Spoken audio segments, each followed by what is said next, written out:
What's good? I'm back. Yours truly, one and only Paul Pickett, host of the Paul Pickett Podcast, aka Triple P, aka the Common Sense Podcast, your source for music, sports, politics, world events, and much, much more. Today, I'm going to react to a video titled "Why Offset Says Dropping Singles is Pointless." But before we do that, it's only right that I give you a word from promopalace.biz. Let's get music marketing and promotion? Then look no further than Promo Palace LLC, your one-stop shop for all music promotion services. Services include Spotify playlist pitching, YouTube video promotion, record pool promotion, blog placements, radio airplay promotion, SoundCloud promotion, and much more. With over 2,000 customers and over 10 years of experience in online promotion, Promo Palace LLC is a company you can trust. For more info, please go to promopalace.biz. See you there. That's right. You heard it, beautiful lady. If you need online marketing promotions for your music product, brand, or service, please go to promopalace.biz. Also get 15% off music promo at promopalace.biz. Use coupon code Labor Day 2023. Also, you can email me at promopalace1@gmail.com. Prefer to use Gmails as domain emails. They always act funny. At least mine do for some reason. Okay, let's get into it. Why Offset says dropping singles is pointless. To pick your song, especially when you dropping a project. 'Cause I just feel like the single game be so capped. Like everybody calculating how many numbers to do in the first 24 hours. We are not in the 90s, so why not get the data first and put the money where it needs to be? DIY. Okay, DIYers. So Offset talks about why it is a waste of time for you as an artist to be trying to pick your single nowadays, and why you should leave that power in the hands of your fans. But like in this game nowadays, man, a fan gonna pick, bro. You gonna waste a lot of money and a lot of your time trying to pick your song, being a creator too. You feel So what I'm that's saying? your process, just to throw it out there. Let's see what's Shazamming, what they streaming, see what and they we'll go with. shoot the video for that. Yeah. Let me chime in real quick, especially in an era where most of these songs they're putting out aren't hit records anyways, because they all sound the same. None of them stand out. They're just making a bunch of records. That's all they're doing. They're not really making hit records, because that's the thing. Like, making a hit record, it's a process. It is. You just don't make a new song every day and you just make it. You make it hit after hit after hit after hit after hit after hit.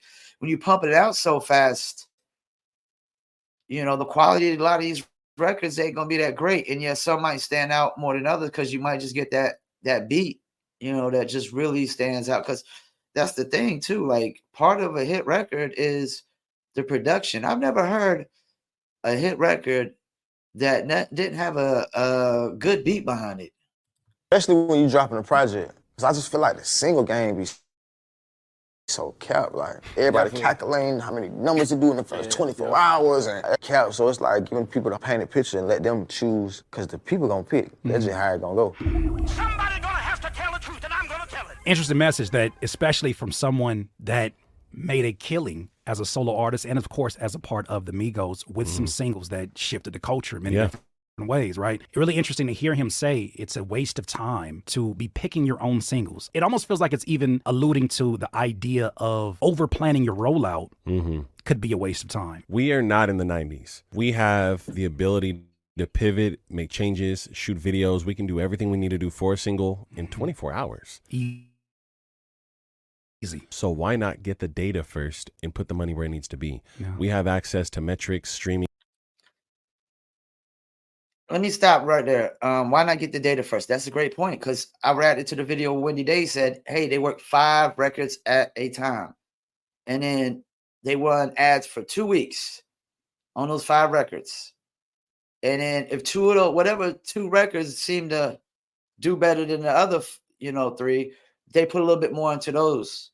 And then if one of those takes off, they go and do a second music video, because they only do $500 music videos for each one. $500 for each one. It's $2,500 total for 5 music videos. And you got people out here spending $2,500 for one music video like it's a hit record, it's a hit single, because they homeboys, told them it is, like every other song they record.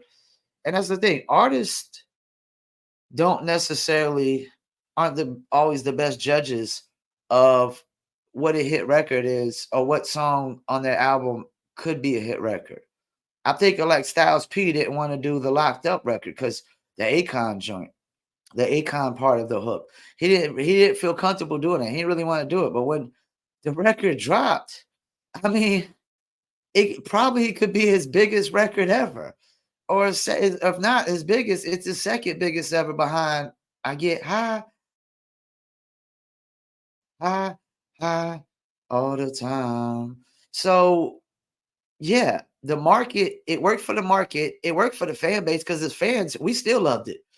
The food is garbage, the clothes is orange. It was still street, grimy hood record, and it had a commercial appeal. It makes me think about how yesterday we was on the phone and I pulled up on YouTube the DJ Premier on the So What's Up, where he explains how he came up with the beat Mass Appeal. And Guru said, hey, I want Mass Appeal to be a record that can get us more radio play than any record we've ever had, but at the same time still be a record for the streets.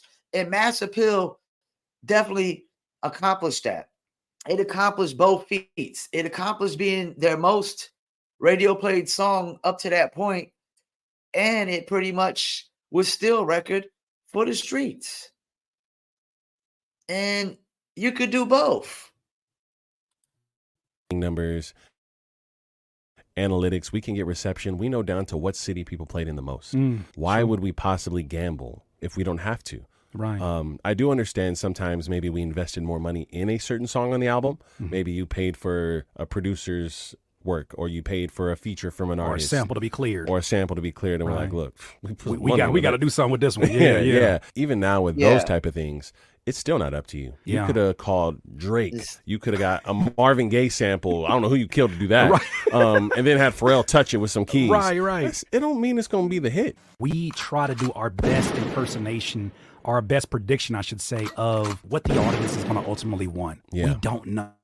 Prince did a story where he was talking about not wanting to release Purple Rain because he had hesitation towards it, right? And you think about these songs that ultimately take off, even for us as independent artists. There have been times where I'm like, we're leading off with this one because this is the banger.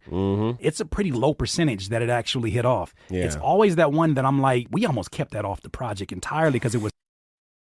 Let me stop what he said real quick. He said, we leading off with this one because it's the banger. The banger doesn't mean that it's the hit record. It doesn't mean it's the hit record. That's what it doesn't mean. And artists from my generation, we tend to do that. We tend to want to lead off with the banger.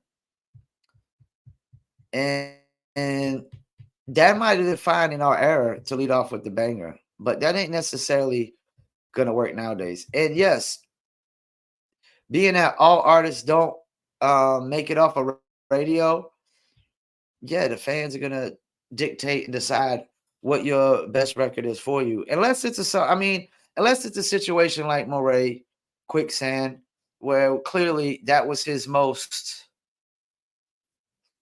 commercial, mainstream, marketable song, and it definitely became a YouTube hit with all the ads they put behind it, and it got good traction on Spotify as well. And I don't know if how much they played it on radio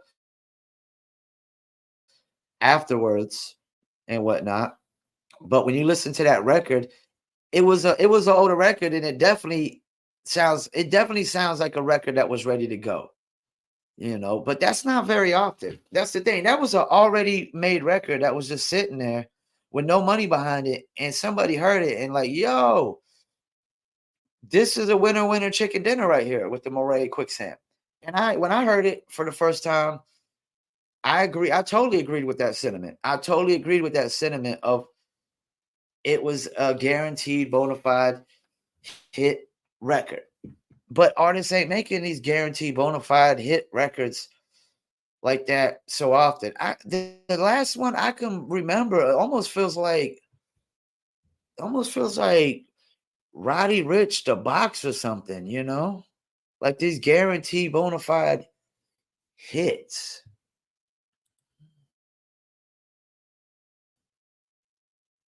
Let's keep it moving.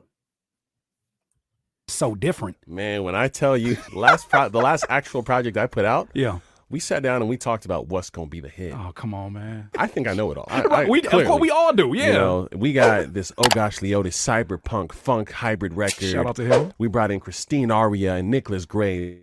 That's a monster. The best vocalist I know. Yeah. And Cam's got this conceptual idea. I call in a cinematographer to shoot the video. Oh, man. We do it all. When I tell you, the record that we were like, this record's not good enough. We cut the hook in half. We trimmed the beat down. No. It almost didn't make the album because it went from a 4-minute song to a 2-minute song. A jingle. It became a jingle. Guess which one did numbers? Which one? The one that almost got cut from the album. Yeah, and to this day, I'm still mind blown. I go to my Spotify numbers and I'm like, that was the one they picked. We never even performed the song. We've never given it attention, and it is the one people picked. I don't know the gentleman's name. You know, he said something about, we sat down. We actually well, let's pick out what's going to be the hit. I don't think that should be ever the approach. I think the approach should be which record's the best. Which record's the best. Because it's not even a guarantee that the best record on the album is going to be a hit. There's no guarantee of that. Here, if somebody here in the comments knows who it is, please let it be known. The new music economy is not about dollars and cents. It's about fractions of a cent. The new music economy is not about trying to find a hit. It's about building a catalog, and along the way you might find a hit. It's about every mickle make a muckle. And if you don't understand the concepts of micropayments and how moving forward, it's what is going to pay you as an artist, as a creator, content creator, as a videographer, as a filmmaker, then it might as well leave the creative industry, because things and times have changed, and so has the payout economy. It's not about dollars and cents anymore. It's about a fraction of a cent and the volume you can pull in. So for Spotify artists out there, don't watch nobody and them big hit. Go and take your time and build your catalog. Because at the end of the day, I can tell you, the artist that you don't know is making a lot more money than the ones you do.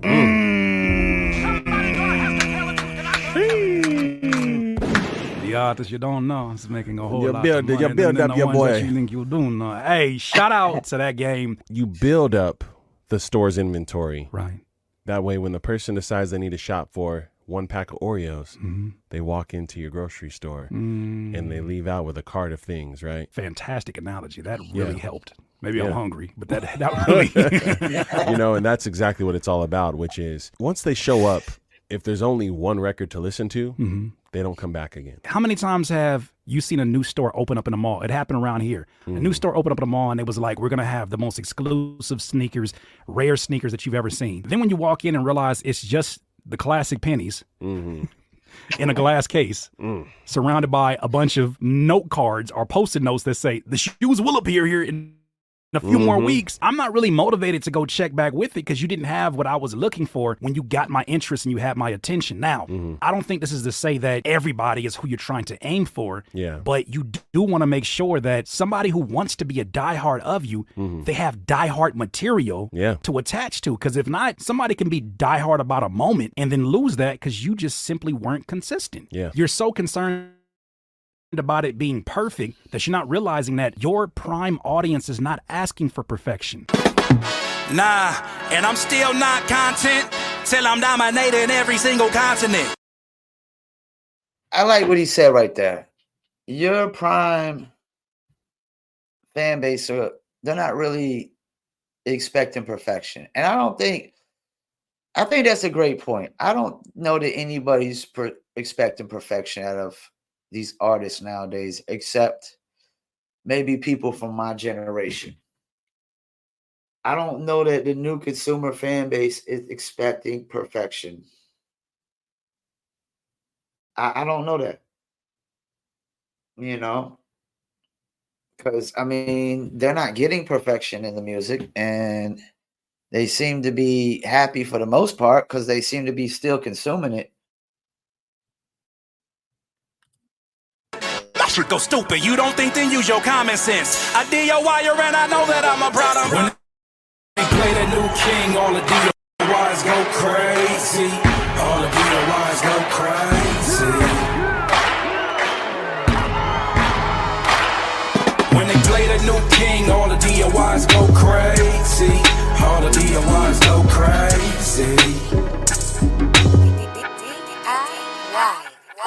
Recently, Russ shared, I'm actually just going to read the caption. He shared a post on his Instagram and on his Twitter, and he said, "The following images are for inspirational purposes only. This is the money I made this week off the masters of my independent catalog. It fluctuates weekly, obviously, but this is just to give some insight. You do not need to be on the radio or signed to have the biggest album in the world to effing cake. You have to have a lot of good music and own it. You have to have a lot of good music and own it."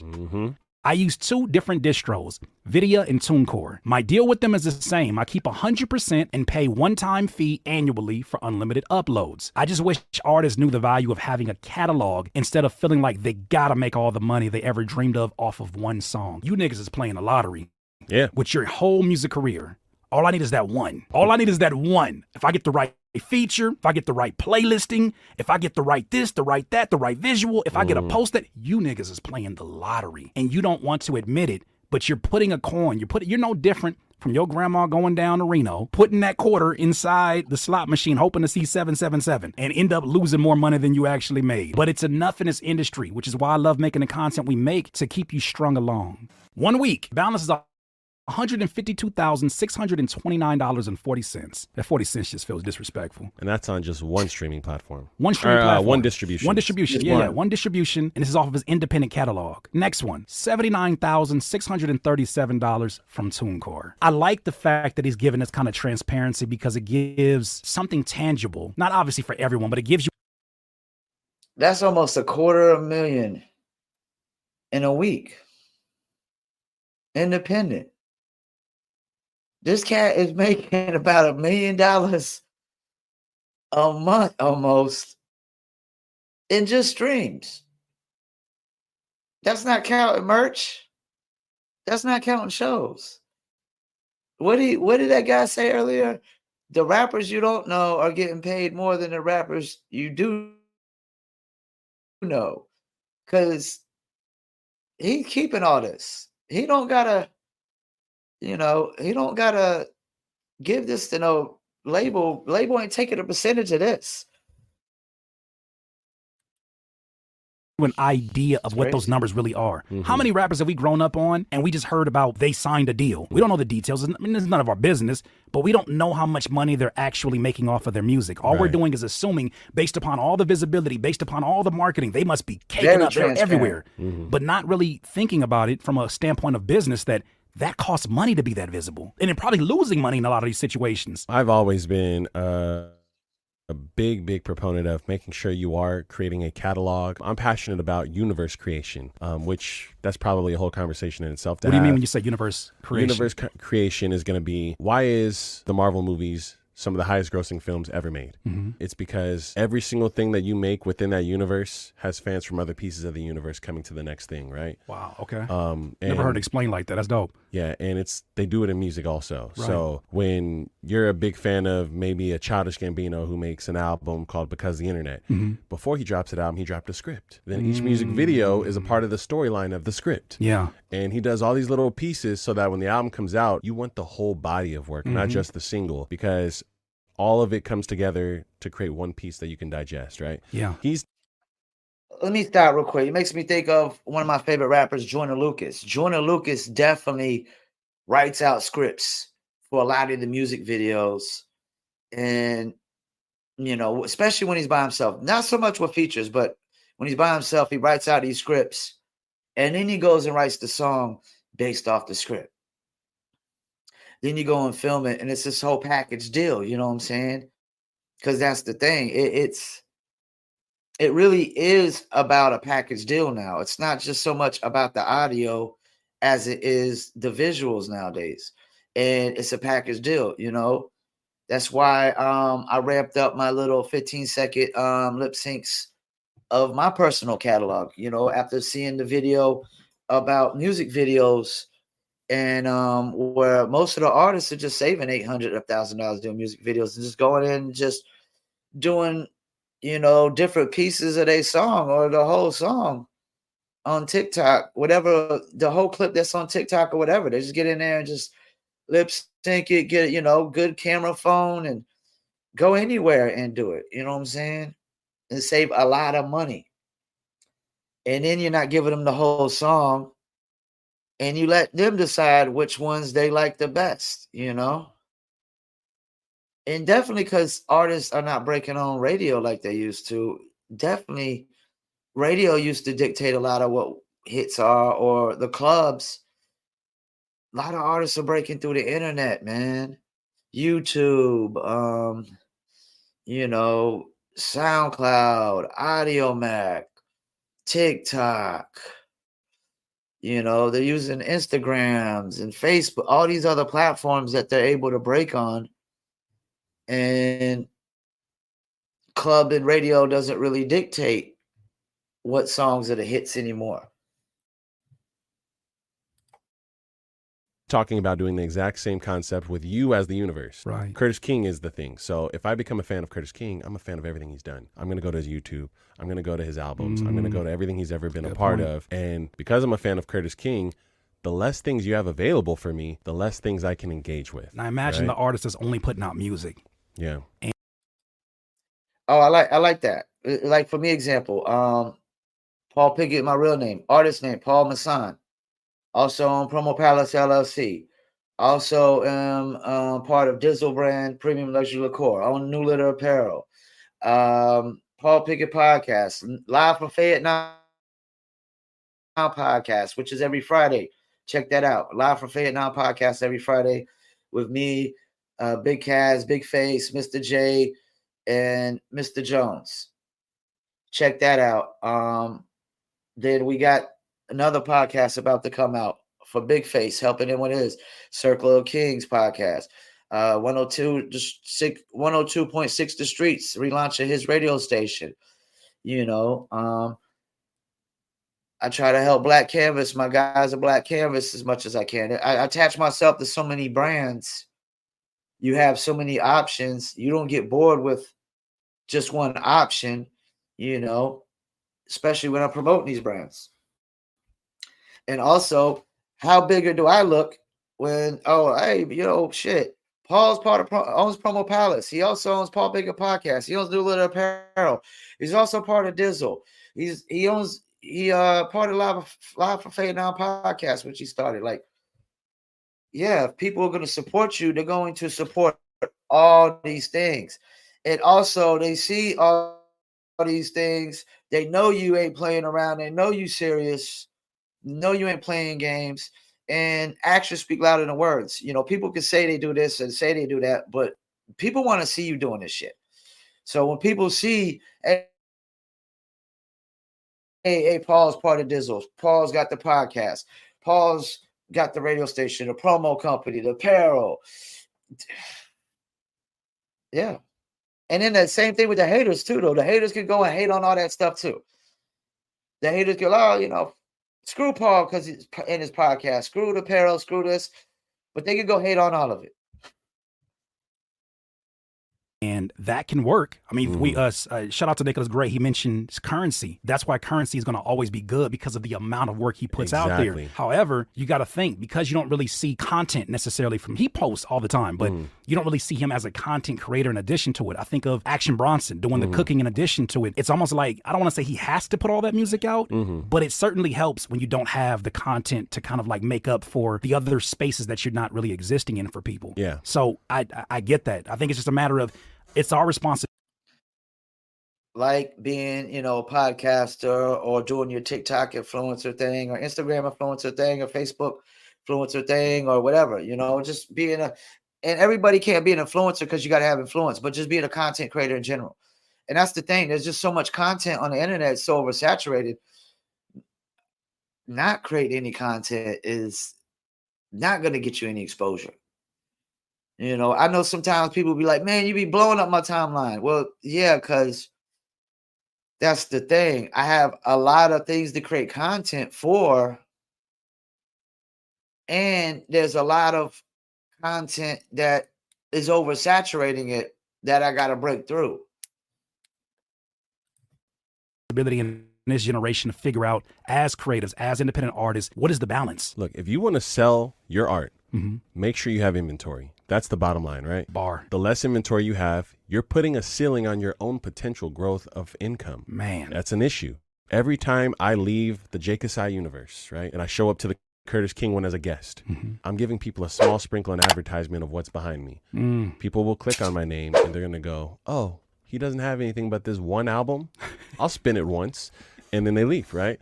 But if they came to my channel and went, oh, he has this, that, and that, maybe there's an opportunity there for me to find a new customer to come into my store and shop every month, you know? And I like what he said there, because like when I first started Promo Palace, actually before I even started Promo Palace, I was doing targeted Twitter follows for a lot of old school rappers back in the days. Not saying no names and whatnot, because some people don't like to know that they pay you for, pay people for marketing and advertising. And targeted Twitter followers back in the days was like a follow for follow method. But this software was called TweetBig, when TweetBig would analyze the people that were more likely that had a higher percentage of following you back based on specific genres and niches and keywords and stuff. And it was amazing software, but it ran into API issues. And that's what I realized. I couldn't be a one-trick pony. So when you come to Promo Palace, even though I try to push people to YouTube and TikTok more than anything, I also offer promotion on other platforms like Instagram and Facebook and Spotify and whatever, any platform that is a platform for music artists and musicians, or just advertising promotion in general.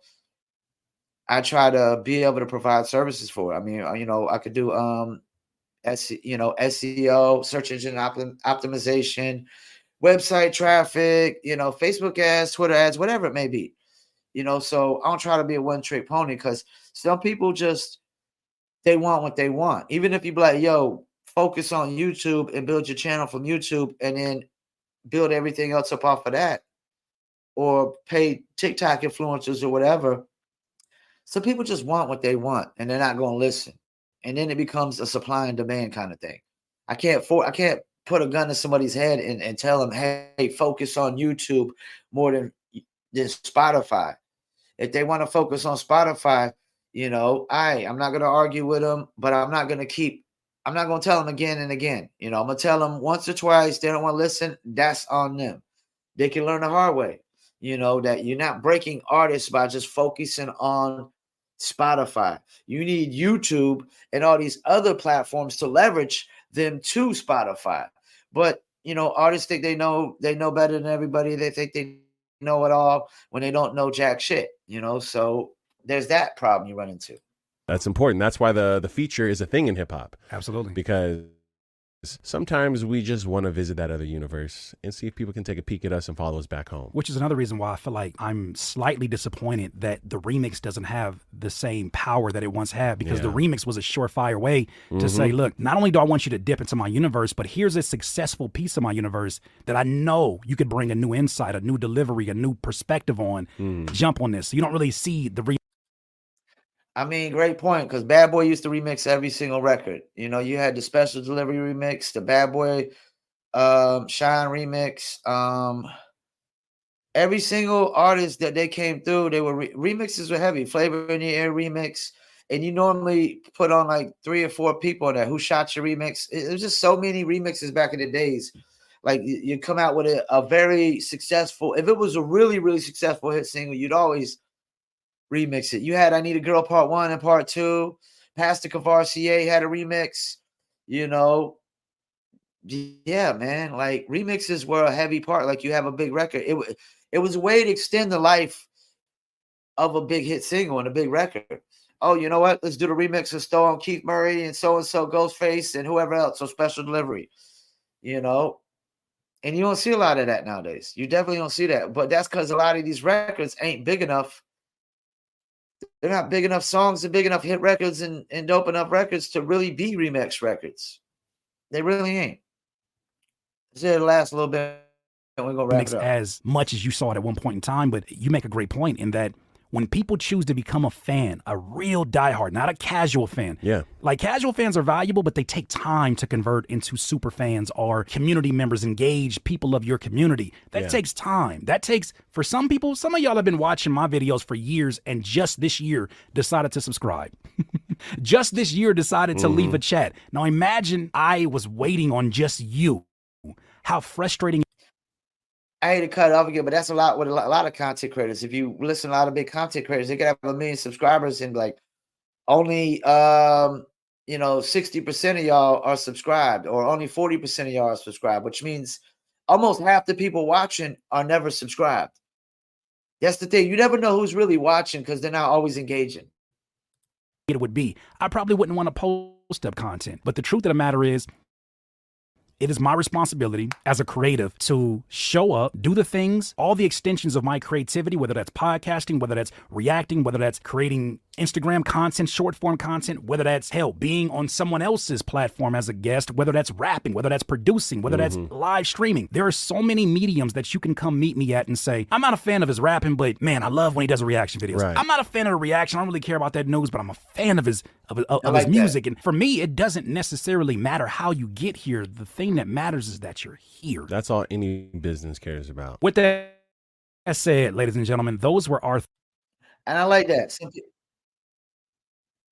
I like that because, like, everybody's not gonna be a fan of everything. So somebody might be like, "Yeah, I don't really like Paul doing his little 15-second TikToks, but I like his podcast because he's going over some juicy topics, some controversial topics, some batshit crazy topics." Or they might be like, "I don't really like the Paul Pickett podcast, but I love that Live from Vietnam podcast. I love what you're doing over there. It's all hip hop based. It's got the Vietnam name, da da da da." Or they might be like, "I don't like none of that shit Paul's doing except I like that Dizzle though. I like that Dizzle," and that's fine. That's fine because guess what? All roads still lead to Paul. Because all roads still lead to Paul. It's like when I be promoting. It's funny, like when I be promoting people, and they'll pay you for promotion, and they might not get the results that they wanted or expected. Because once again, you don't determine what the hit record is. The fans do. You still got to put it out there, and people got to react. And they might be like, "Well, I'm not paying you for promo because I didn't get the results that I wanted." And they only might have paid you like $200 and expected to get $2,000 worth of results, or $20,000 worth of results. It don't work that way. So then they'll go and be like, "Well, I'm gonna go pay somebody else." Well, guess what? That somebody else, he comes to me. He outsources to me. So all roads are still gonna lead back to me. There's records I'm working records right now where I got somebody paying me for the Spotify on the artist. Somebody else has paid me to do the TikTok. A whole different person is paying me to do the YouTube. And somebody else might be paying me to do Instagram influencers. I might have 3 or 4 people paying me to do one artist. And I don't go around either one of them and try to cut them out and take their client. I let all of them eat off of this artist, because the artist, it's the artist's fault for not knowing one stop shop. They only knew 4 different people doing 4 different things. The artist only knew somebody doing Spotify, so they paid them for Spotify. And guess what? That person paid me to do Spotify. Then they went to somebody to work YouTube because somebody said, "Hey, I can do your YouTube." Guess what? That person paid me to do the YouTube. Then they go to somebody like, "Yo, I wanted TikTok influencers and Instagram influencers." Guess what? That person paid me to do the TikTok influencers and Instagram influencers. We could take $100 sometimes, all the time, and we've got up to 10 million views of results out of $100 on TikTok. Because TikTok influencers, I mean, you never know. They could post one video and it could just take off like that. And then they could post one video and it might just do the average numbers that they typically get, But TikTok is a whole nother beast. But yeah, so I don't know what it ain't that. I don't think what Offset is really saying is that making singles is pointless. I think what he's saying is you thinking you can decide what the single is or what the hit record is pointless. Because unless you're breaking your song on radio in the club, the internet is dictating that. And that's a whole different animal and a whole different beast. The way records are dictated on hit records on the internet are usually through TikTok and YouTube. TikTok and YouTube really dictates what hit records are on the internet. Those are the top two platforms. They blow up on Spotify after they blow up on TikTok and YouTube. TikTok is breaking way more artists than YouTube. I mean, not YouTube, but Spotify, because you could go, as an artist, you could go pay influencers directly and they can break your music. Spotify isn't trying to break no artists.